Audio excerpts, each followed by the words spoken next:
Fala, investidores! Tudo bem com vocês? Pessoal, no vídeo de hoje eu vou trazer para vocês a análise da carteira dos inscritos, parte 2. É isso mesmo. Nosso querido inscrito Wellington enviou a carteira de investimentos dele, pedindo para que a gente analisasse e desse a nossa opinião. Então, eu vou trazer para vocês agora a minha opinião, analisando a carteira do nosso inscrito aí, trazendo uma opinião bem sincera, uma análise bem criteriosa, com base no que eu penso, no que eu acho. Lembrando, meu amigo Wellington, não se sinta influenciado a tomar decisões com base no que eu estou falando. É apenas uma base para você analisar mais, evoluir, melhorar ou até ter como conhecimento para tentar desenvolver novas estratégias. Então veja como um ponto de feedback, tá bom, meu amigo? E você que é inscrito no canal ou não é inscrito no canal, se tiver interesse que eu faça a análise da sua carteira, basta você seguir os seguintes passos. Entrar na nossa comunidade no Telegram. Aqui embaixo na descrição eu deixo sempre o link para entrar na nossa comunidade, aonde você vai entrar lá e conversar diretamente comigo, trocar ideias, conversar sobre investimentos e lá você vai passar para mim o link da sua carteira de investimentos, aonde eu vou fazer futuramente um vídeo analisando ela. Então, se você tiver interesse e ainda não for inscrito no canal, já se inscreve no canal, ativa as notificações porque tem vídeo novo todo dia, tá bom, pessoal? Então, sem mais delongas, roda a vinheta.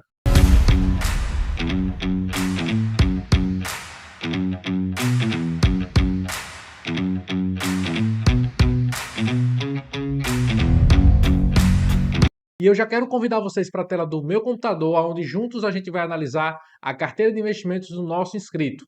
Vem para cá. Como vocês já estão vendo aqui, nós já estamos na carteira de investimentos dele, aonde marca aqui, né, o valor total que ele tem investido é R$ 1.600, o valor que ele fez a aplicação, o saldo bruto, que é o saldo atual da carteira, 1.585, ou seja, ele já está tendo uma avaliação negativa, está caindo a carteira dele atualmente, mas renda variável é normal, é bem aceitável.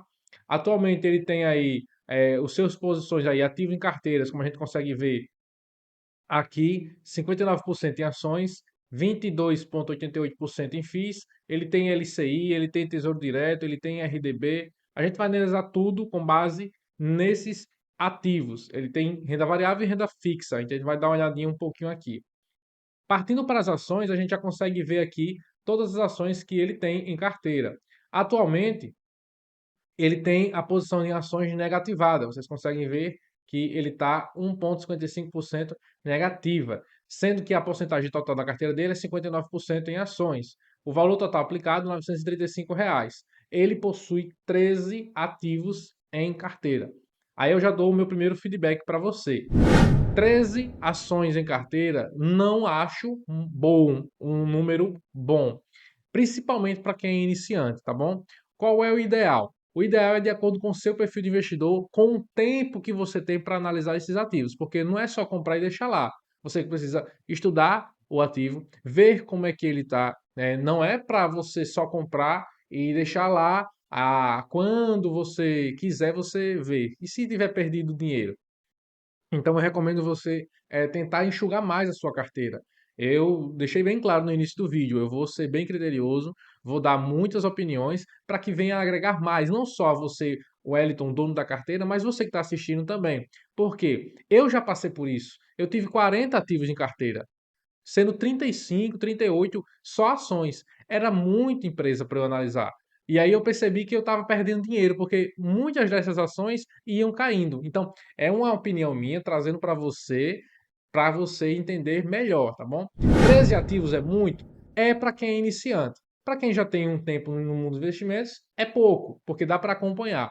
E agora eu vou até trazer algo bem interessante que eu já percebi aqui. Se você olhar aqui todas as ações que você tem, você vai ver um nível de rentabilidade negativa em uma, duas, três, quatro, cinco, seis, sete, oito, nove. mais da metade dos seus ativos está caindo. Isso é normal. A renda variável sempre vai oscilar. Contudo, o que você tem de posição voltada para um setor específico é muito grande, que eu já observei aqui. Se você conseguir olhar aqui, você vai identificar. Vamos lá. Na parte só de setor de financeiro. O que é o setor financeiro? Envolve o setor bancário, ou seja, ações de bancos. A Itaúsa é uma holding que comporta o Itaú, mas tem outras empresas, mas 80% da sua composição é o Itaú. Então a gente vai considerar assim ela. Vamos lá. BBSE é Seguridade, mas também está voltada para o setor bancário, porque ela é o braço do Banco do Brasil, então também é do setor bancário.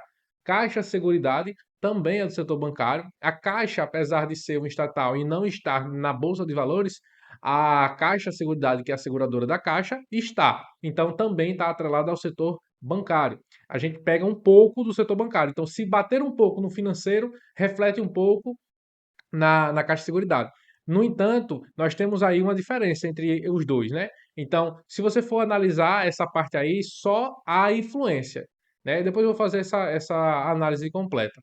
E aí você tem também o Banco do Brasil, o Banco do Bradesco, o Banco Paine e o Banco Barisul. Então, nós temos aí de 13 ativos que você tem em ações, um, 2, 3, 4, 5, 6, 7 ativos atrelados ou do setor bancário. Então, você precisa sempre estar analisando isso. Está faltando quem na sua carteira aí? Se a gente for ver, setor bancário. São 5 tipos de setores que você precisa ter em carteira, que são os considerados BEST, que são bancos, elétricas, saneamento, seguro social e telecomunicações. Vamos lá. Bancos você já tem, beleza. Fechou. Saneamento. Saneamento você tem a Sanepar,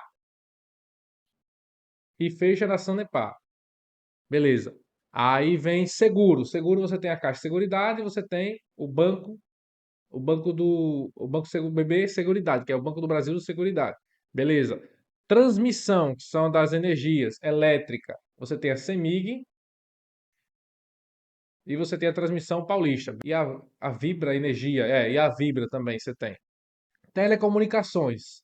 Você não tem nenhuma empresa do setor de telecomunicações, tá vendo? Pronto. E aí a gente precisa estar vendo o quê?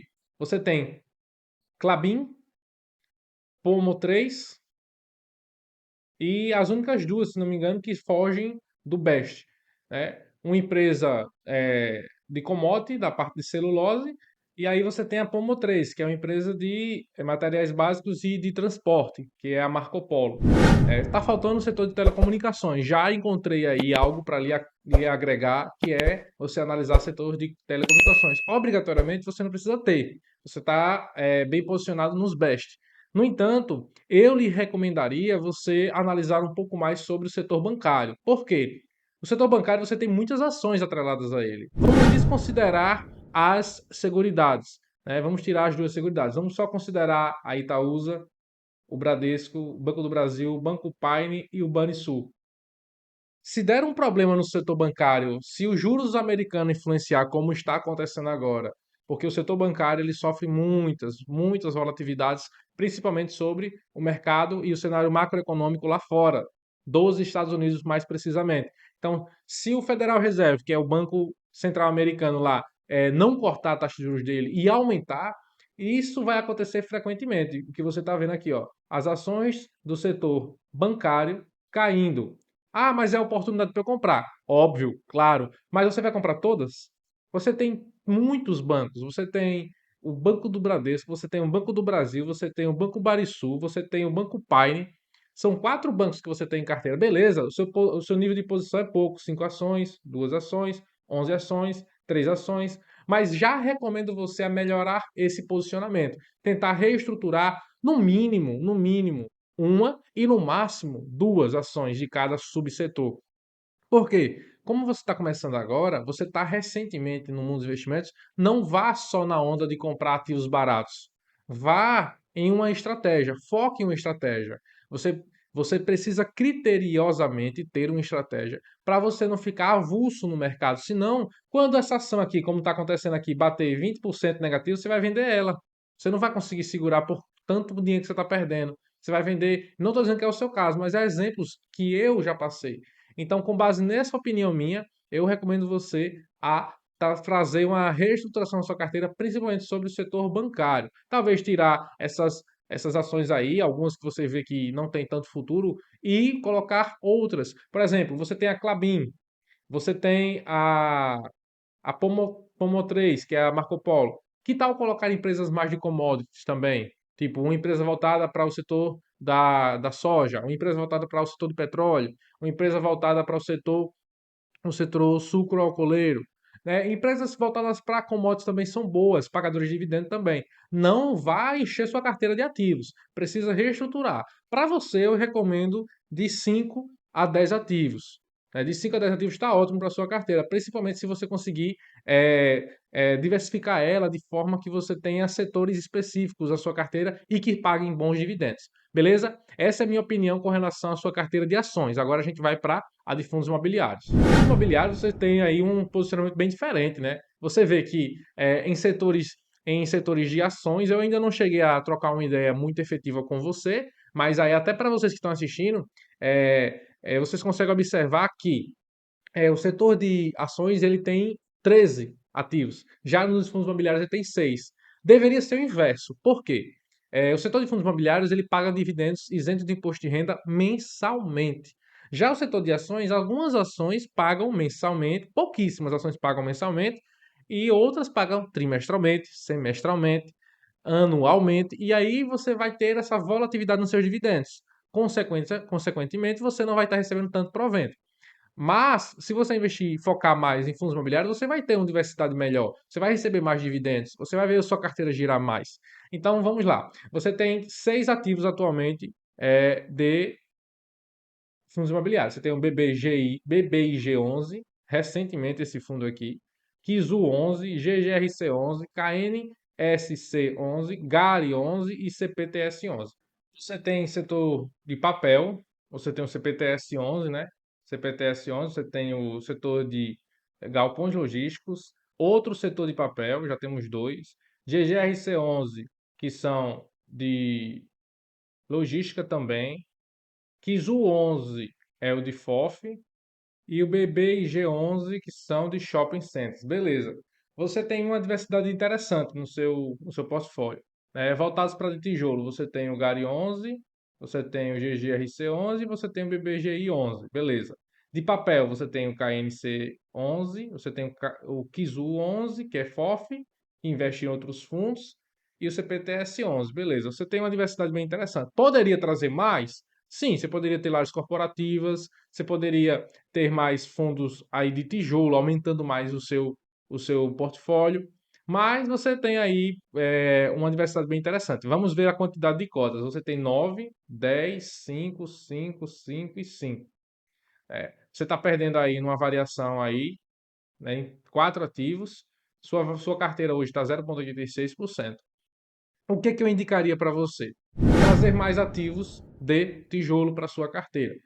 Estão tendo muitas promoções de fundos imobiliários de tijolo na Bolsa de Valores. Muitos, muitos mesmo. Você consegue encontrar fundos imobiliários bons, com um patrimônio acima de R$ 1 bilhão, uma gestora boa, com 0,96%, com um desconto aí bem interessante e que paga dividendos todos os meses. Né? O que está acontecendo na nossa Bolsa brasileira? Está tendo oscilações. Isso faz com que haja promoções ou perca na nossa carteira. Né? Você está tendo aí uma dificuldade com relação às suas ações. Eu acredito que seja algo que você precisa reestruturar. Para os fundos imobiliários, você deveria ter mais fundos imobiliários, no mínimo aí entre 10 a 12. Por quê? Quanto mais fundos imobiliários você tiver, e principalmente de subsetores diferentes, você teria mais dividendos. E eu não estou falando para você sair comprando a rodo, você precisa ter uma estratégia e que você consiga acompanhar. E outra coisa, eu não consigo estar indicando para você esse daqui. Não vale a pena. Lembrando, não é de recomendação nem de compra nem de venda. Eu estou dando minha opinião. Eu não investiria no BBIG11. Ele é recém-chegado, né? Ele está se desdobrando aí, vindo aí para a bolsa. que é voltado para shopping centers. Tem mais fundos imobiliários solidificados na bolsa, voltados para o setor de shopping centers que já são gigantes, que você poderia estar investindo. Ah, mas ele é base 10, aí faz parte do meu perfil de investimento. Beleza. Tem outros ativos de base 10 que poderiam agregar mais a você, tanto até que você já está tendo variação na sua rentabilidade. Isso é normal, pode acontecer com qualquer ativo, mas seria interessante você reestruturar mais a sua carteira de investimentos voltadas para os fundos imobiliários e ações, que aí você estaria recebendo mais dividendos, né? E não estaria com tanta volatilidade, porque os fundos imobiliários tendem a ficar um pouco mais estável do que as ações, que oscilam muito mais, principalmente com o cenário macroeconômico. E agora a gente vai analisar os ETFs, o SPYD. Isso aí eu não falo muito sobre ETF, porque apesar de estar um pouco tempo aí no mundo dos investimentos, eu não considero ainda fazer parte do meu perfil de investimentos um ETF. Precisa ter um conhecimento muito avantajado para você investir, não é só comprar e deixar lá. Toda criteriosidade que eu tenho com o mundo dos investimentos é assim. Se eu for comprar um ativo, eu preciso acompanhar ele. E eu recomendo para você também do mesmo jeito, viu, Wellington? Se você for comprar um ativo, é interessante você saber o que você está comprando. Qual é a filosofia por trás. E não só vir um vídeo no YouTube, o cara disse que é bom, e tá barato, e eu vou lá e compro. Não, não é assim que funciona. Você precisa ter conhecimento. Ah, mas você não tem tempo. Se você trabalha muito, então você vai nos que você já sabe que são bons. Exemplo, ativos que já são solidificados no mercado, fundos imobiliários que já estão com um tempo. Isso é o básico que você tem a obrigação de saber. E ainda ETF, não estou dizendo que você está errado em comprar. Vale a pena, desde que você conheça e acompanhe, tá bom? O próximo ativo é o estoque. Ele também tem ações americanas. É bem interessante também. Ele possui aí uma rentabilidade boa até, né? Está crescendo 4,48%, muito bem, né? Você comprou, você está investindo. Eu não indico para análise investimentos em ainda renda externa. Você investir nos Estados Unidos, você investir em fundos imobiliários, você investir em dólar. Não, ainda não. Por quê?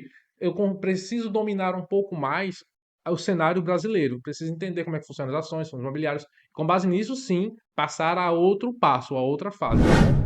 Tesouro Direto, você possui dois, o IPCA 2029 e o Tesouro Pré-fixado 2027. Com certeza deve ser aqui, você está bolando a sua reserva de emergência, reserva de oportunidade. Muito bem, você já está dando um passo para Uau! a organização financeira. Isso é muito bom. Se você já possui ativos no Tesouro Direto, você já tem uma noção de que você precisa ter uma reserva para você. Isso é muito bom, um ponto positivo para a sua carteira. Na renda fixa, você colocou aqui algumas LCI. Você tem LCI do Banco Inter, você tem IPCA, 97% CDI, o RDB Nubank, e o aplicado é pouco, né? 60, 50, 3, 1,50, pronto. Vamos lá. Se você já possui no Tesouro Direto alguns títulos que dá 63, R$ 30, você está muito ainda volátil, beleza. Como você investe pouco, no momento que eu estou vendo aqui, são poucos reais, né? Você está ainda se estruturando. 60, 50, 3, 1, 30, 60. O que eu recomendo para você? Você tentar juntar no máximo em dois ativos da renda fixa. O que é que você pode fazer? Escolha dois ativos bons da renda fixa, de preferência esses dois sejam para reserva de emergência e outro para reserva de oportunidade. E invista nesses dois, apenas nesses dois. E aí você sobra mais tempo, mais dinheiro para você analisar os seus ativos de renda variável, que são elas que vai trazer uma rentabilidade maior para sua carteira, tá bom?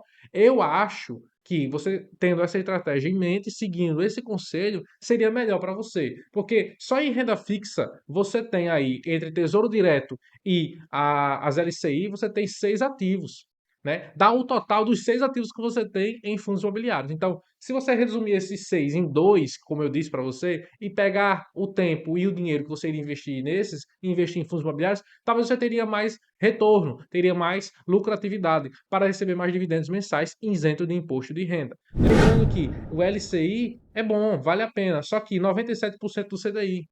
O CDI hoje 100% CDI hoje está dando aí 10,50, né, que é a Selic, 10,40, 10,45%. Então você não está recebendo nem 100% disso. Então tem fundos imobiliários que pagam mais que isso, tem fundos imobiliários que pagam melhor que isso, tem até ações que pagam melhor que isso. Né? Já o pós-fixado IPCA mais 6 também é algo muito interessante, desde que você tenha uma organização. Você tem aqui o IPCA 2029 e o pré-fixado 2027. Eu traria essa opinião para você, tá bom? Ele investe desde janeiro, ele vem aqui, ó, todo o retrospecto dele, vem investindo. E, Wellington, eu trago esse conselho para você, espero que você tenha aceitado de forma positiva. É um feedback bem interessante. Você já começou a investir, eu lhe parabenizo, você já faz parte de 3% da população brasileira que pensa no seu futuro e que quer investir. Atualmente você aí com, se não me engano, 44 anos de idade, você tem um futuro muito, muito bom pela frente. Você está trabalhando, você tem planejamento, você tem as suas ideias, você conversou comigo, falou bastante, e eu trago para você, meu amigo, pode continuar. Você está fazendo um bom investimento, desde que precise só fazer uns reajustes no meio do caminho, que é perfeitamente aceitável. Só que você precisa ter mais ativos pagadores de dividendo com menos riscos. E esses riscos que eu falo não é questão de cair ou subir, é a quantidade de ativos em sua carteira que você não vai conseguir acompanhar todos. Em uma hora ou outra você não vai conseguir dar atenção suficiente àquele para você conseguir reinvestir. Então, quanto menos ativos e mais ativos de qualidade, melhor, tá bom? Eu espero que você tenha gostado desse vídeo, espero que você também inscrito ou não inscrito, já se inscreva no canal, curta, comente e compartilhe, pessoal, para mais vídeos como esse, porque vai ter a parte 3 também da carteira de inscritos. E se você quiser que eu analise a sua carteira e traga aqui no canal, deixa lá no Telegram, entra na comunidade, manda mensagem que a gente vai estar analisando sua carteira sim, tá bom, pessoal? Eu espero que vocês tenham gostado do vídeo, pessoal. Forte abraço e vamos juntos, rumo à independência financeira.